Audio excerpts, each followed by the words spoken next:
Chapitre 10. Le 37e parallèle.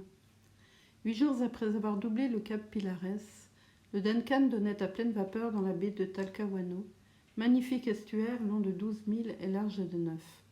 Le temps était admirable. Le ciel de ce pays n'a pas un nuage de novembre à mars, et le vent du sud règne invariablement le long des côtes, abritées par la chaîne des Andes. John Mangles, suivant les ordres d'Edward Glenarvan, avait serré de près l'archipel des Chiloé et les innombrables débris de tout ce continent américain. Quelque épave, un espar brisé, un bout de bois travaillé de la main des hommes, pouvait mettre le Duncan sur les traces du naufrage. Mais on ne vit rien, et le yacht, continuant sa route, mouilla dans le port de Talcahuano, 42 jours après avoir quitté les eaux brumeuses de la Clyde. Aussitôt Glenarvan fit mettre son canot à la mer, et suivi de Paganel, il débarqua au pied de l'estacade. Le savant géographe, profitant de la circonstance, voulut se servir de la langue espagnole, qu'il avait si consciencieusement étudiée.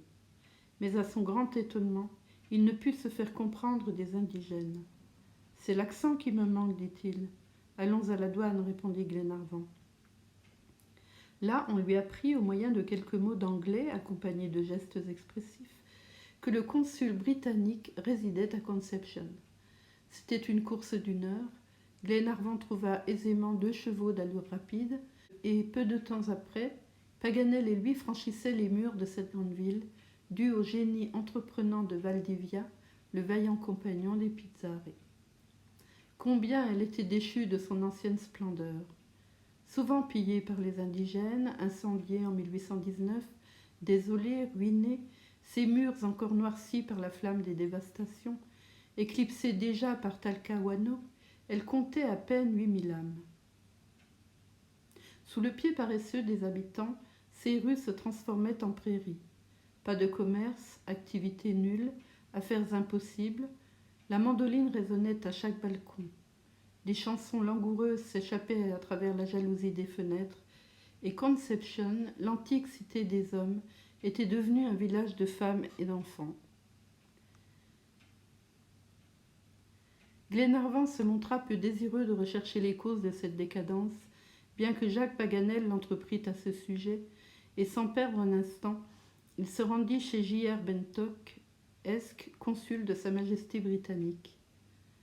Ce personnage le reçut fort civilement et se chargea, lorsqu'il connut l'histoire du capitaine Grant, de prendre des informations sur tout le littoral. Quant à la question de savoir si le 3-mâts Britannia avait fait côte vers le 37e parallèle le long des rivages chiliens ou araucaniens, elle fut résolue négativement.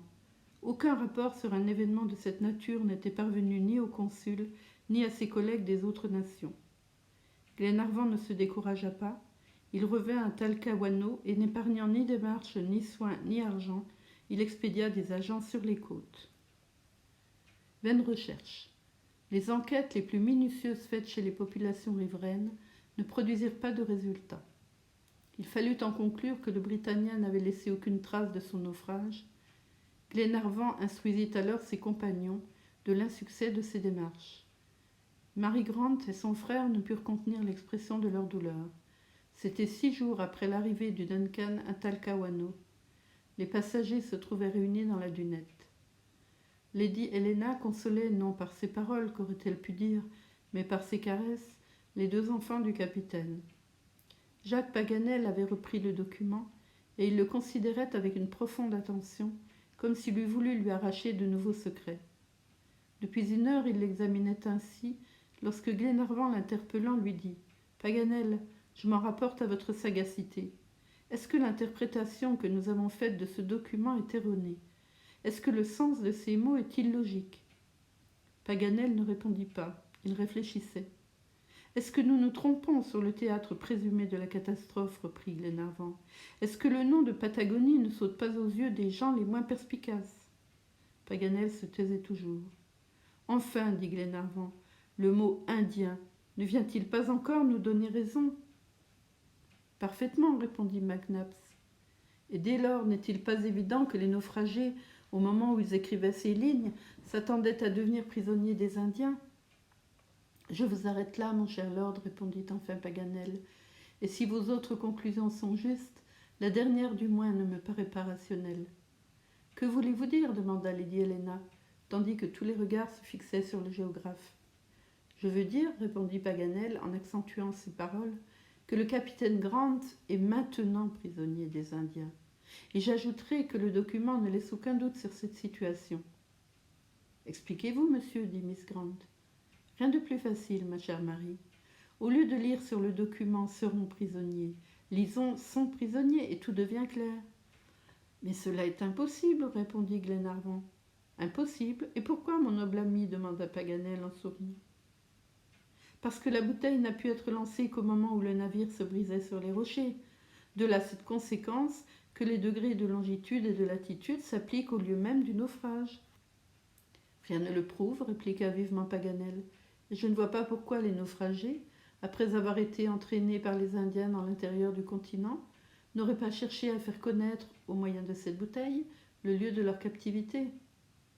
Tout simplement, mon cher Paganel, parce que pour lancer une bouteille à la mer, il faut au moins que la mer soit là. Ou, à défaut de la mer, repartit Paganel, les fleuves qui s'y jettent. Un silence d'étonnement accueillit cette réponse inattendue et admissible cependant. À l'éclair qui brilla dans les yeux de ses auditeurs, Paganel comprit que chacun d'eux se rattachait à une nouvelle espérance. Lady Helena fut la première à reprendre la parole. « Quelle idée » s'écria-t-elle. « Et quelle bonne idée » ajouta naïvement le géographe. « Alors, votre avis » demanda Glenarvan. « Mon avis est de chercher le 37e parallèle à l'endroit où il rencontre la côte américaine, et de le suivre sans s'écarter d'un demi-degré jusqu'au point où il se plonge dans l'Atlantique. Peut-être trouverons-nous sur son parcours les naufragés du Britannia. » « Faible chance, répondit le major. « Si faible qu'elle soit, reprit Paganel, nous ne devons pas la négliger. Que j'ai raison par hasard que cette bouteille soit arrivée à la mer en suivant le courant d'un fleuve de ce continent, nous ne pouvons manquer dès lors de tomber sur les traces des prisonniers. Voyez, mes amis, voyez la carte de ce pays, et je vais vous convaincre jusqu'à l'évidence. » Ce disant, Paganel étala sur la table une carte du Chili et des provinces d'Argentine. « Regardez, dit-il, et suivez-moi dans cette promenade à travers le continent américain. Enjambons l'étroite bande chilienne, franchissons la cordillère des Andes, descendons au milieu des pampas. Les fleuves, les rivières, les cours d'eau manquent-ils à ces régions? Non.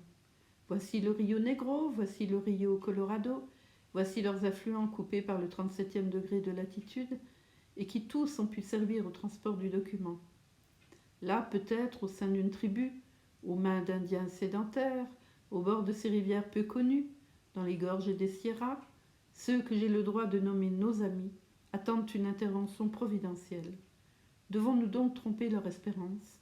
N'est-ce pas votre avis à tous de suivre à travers ces contrées la ligne rigoureuse que mon doigt trace en ce moment sur la carte?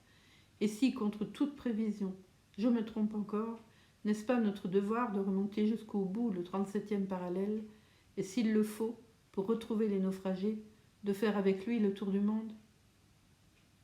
Ces paroles, prononcées avec une généreuse animation, produisirent une émotion profonde parmi les auditeurs de Paganel. Tous se levèrent et vinrent lui serrer la main. « Oui, mon père est là !» s'écriait Robert Grant en dévorant la carte des yeux. « Et où il est ?» répondit Glenarvan. « Nous saurons le retrouver, mon enfant. » Rien de plus logique que l'interprétation de notre ami Paganel, et il faut sans hésiter suivre la voie qu'il nous trace. Ou le capitaine est entre les mains d'Indiens nombreux, ou il est prisonnier d'une faible tribu. Dans ce dernier cas, nous le délivrerons. Dans l'autre, après avoir reconnu sa situation, nous rejoignons le Duncan sur la côte orientale, nous gagnons Buenos Aires, et là, un détachement organisé par le major McNabbs aura raison de tous les Indiens des provinces d'Argentine. « Bien, bien, votre honneur, répondit John Mangles, et j'ajouterai que cette traversée du continent américain se fera sans péril. »« Sans péril et sans fatigue, reprit Paganel. Combien l'ont accompli déjà, qui n'avaient guère nos moyens d'exécution, et dont le courage n'était pas soutenu par la grandeur de l'entreprise. Est-ce qu'en 1872, un certain Basilio Villarmo n'est pas allé de Carmen aux Cordillères? Est-ce qu'en 1806, un Chilien alcade de la province de Conception, Don Luis de la Cruz, parti d'Antuco, n'a pas précisément suivi ce 37e degré, et franchissant les Andes, n'est-il pas arrivé à Buenos Aires après un trajet accompli en 40 jours? Enfin, le colonel Garcia, M. Alcide d'Orbigny et mon honorable collègue le docteur Martin de Moussy n'ont-ils pas parcouru ce pays en tous les sens et fait pour la science ce que nous allons faire pour l'humanité? Monsieur, monsieur, dit Mary Grant d'une voix brisée par l'émotion, comment reconnaître un dévouement qui vous expose à tant de dangers? Des dangers, s'écria Paganel. Qui a prononcé le mot danger? Ce n'est pas moi, répondit Robert Grant, l'œil brillant, le regard décidé. Des dangers, reprit Paganel, est-ce que cela existe? D'ailleurs, de quoi s'agit-il? D'un voyage de 350 lieues à peine, puisque nous irons en ligne droite? D'un voyage qui s'accomplira sous une latitude équivalente à celle de l'Espagne, de la Sicile, de la Grèce, dans notre hémisphère, et par conséquent sous un climat à peu près identique? D'un voyage, enfin, dont la durée sera d'un mois au plus? C'est une promenade. Monsieur Paganel, demanda alors Lady Helena, vous pensez donc que si les naufragés sont tombés au pouvoir des Indiens, leur existence a été respectée? Si je le pense, madame. Mais les Indiens ne sont pas des anthropophages, loin de là. Un de mes compatriotes que j'ai connu à la Société de géographie, M. Guinard, est resté pendant 3 ans prisonnier des Indiens des Pampas. Il a souffert, il a été fort maltraité, mais enfin il est sorti victorieux de cette épreuve. Un Européen est un être utile dans ces contrées. Les Indiens en connaissent la valeur et ils le soignent comme un animal de prix. Eh bien, il n'y a plus à hésiter, dit Glenarvan, il faut partir, et partir sans retard. Quelle route devons-nous suivre? Une route facile et agréable, répondit Paganel. Un peu de montagne en commençant, puis une pente douce sur le versant oriental des Andes, et enfin une plaine unie, gazonnée, sablée, un vrai jardin. Voyons la carte, dit le major. La voici, mon cher McNabbs. Nous irons prendre l'extrémité du 37e parallèle sur la côte chilienne, entre la pointe Rumena et la baie de Carnero. Après avoir traversé la capitale de l'Araucanie, nous couperons la cordillère par la passe d'Antuco, en laissant le volcan au sud. Puis, glissant sur les déclivités allongées des montagnes, franchissant le Neuquén, le Rio Colorado, nous atteindrons les Pampas, le Salinas, la rivière Guamini, la Sierra Tapalquen. Là se présentent les frontières de la province de Buenos Aires. Nous les passerons, nous gravirons la Sierra Tandil et nous prolongerons nos recherches jusqu'à la pointe Médano, sur les rivages de l'Atlantique. En parlant ainsi, en développant le programme de l'expédition, Paganel ne prenait même pas la peine de regarder la carte déployée sous ses yeux. Il n'en avait que faire. Nourri des travaux de Fraisier, de Molina, de Humboldt, de Mirce, de d'Orbigny, sa mémoire ne pouvait être ni trompée ni surprise. Après avoir terminé cette nomenclature géographique, il ajouta : « Donc, mes chers amis, la route est droite. En 30 jours, nous l'aurons franchie, et nous serons arrivés avant le Duncan sur la côte orientale, pour peu que les vents d'aval retardent sa marche. Ainsi, le Duncan, dit John Mangles, devra croiser entre le cap Corrientes et le cap Saint-Antoine? Précisément. Et comment composeriez-vous le personnel d'une pareille expédition? Demanda Glenarvan. Le plus simplement possible. Il s'agit seulement de reconnaître la situation du capitaine Grant et non de faire le coup de fusil avec les Indiens. Je crois que Lord Glenarvan, notre chef naturel, le major qui ne voudra céder sa place à personne, votre serviteur, Jacques Paganel, et moi, s'écria le jeune Grant. Robert, Robert, dit Marie. Et pourquoi pas, répondit Paganel. Les voyages forment la jeunesse. Donc nous 4 et 3 marins du Duncan. Comment, dit John Mangles en s'adressant à son maître, votre honneur ne réclame pas pour moi? Mon cher John, répondit Glenarvan, nous laissons nos passagères à bord, c'est-à-dire ce que nous avons de plus cher au monde. Qui veillerait sur elle, si ce n'est le dévoué capitaine du Duncan? Nous ne pouvons donc pas vous accompagner, dit Lady Helena, dont les yeux se voilèrent d'un nuage de tristesse. Ma chère Helena, répondit Glenarvan, notre voyage doit s'accomplir dans des conditions exceptionnelles de célérité. Notre séparation sera courte, et oui, mon ami, je vous comprends, répondit Lady Helena. Allez donc, et réussissez dans votre entreprise. D'ailleurs, ce n'est pas un voyage, dit Paganel. Et qu'est-ce donc? Demanda Lady Helena. Un passage, rien de plus. Nous passerons, voilà tout, comme l'honnête homme sur terre, en faisant le plus de bien possible. Transire bene facendo, c'est là notre devise. Sur cette parole de Paganel se termina la discussion, si l'on peut donner ce nom à une conversation dans laquelle tout le monde fut du même avis. Les préparatifs commencèrent le jour même. On résolut de tenir l'expédition secrète pour ne pas donner l'éveil aux Indiens. Le départ fut fixé au 14 octobre. Quand il s'agit de choisir les matelots destinés à débarquer, tous offrirent leurs services, et Glenarvan n'eut que l'embarras du choix. Il préféra donc s'en remettre au sort pour ne pas désobliger de ces braves gens. C'est ce qui eut lieu, et le second, Tom Austin, Wilson, un vigoureux gaillard, et Mulrady, qui eut défié à la boxe Tom Sayers lui-même, n'eurent point à se plaindre de la chance. Glenarvan avait déployé une extrême activité dans ses préparatifs. Il voulait être prêt au jour indiqué, et il le fut. Concurremment, John Mangles s'approvisionnait de charbon, de manière à pouvoir reprendre immédiatement la mer. Il tenait à devancer les voyageurs sur la côte argentine. De là, une véritable rivalité entre Glenarvan et le jeune capitaine, qui tourna au profit de tous. En effet, le 14 octobre, à l'heure dite, chacun était prêt. Au moment du départ, les passagers du yacht se réunirent dans le carré. Le Duncan était en mesure d'appareiller, et les branches de son hélice troublaient déjà les eaux limpides de Talcahuano. Glenarvan, Paganel, McNabbs, Robert Grant, Tom Austin, Wilson, Mulrady, armés de carabines et de revolvers Colt, se préparèrent à quitter le bord. Guides et mulets les attendaient à l'extrémité de l'estacade. « Il est temps, dit enfin Lord Edward. « Allez donc, mon ami, répondit Lady Helena en contenant son émotion. Lord Glenarvan la pressa sur son cœur, tandis que Robert se jetait au cou de Mary Grant.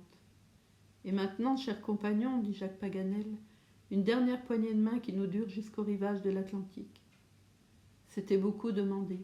Cependant, il y eut là des étreintes capables de réaliser les vœux du digne savant. On remonta sur le pont, et les 7 voyageurs quittèrent le Duncan.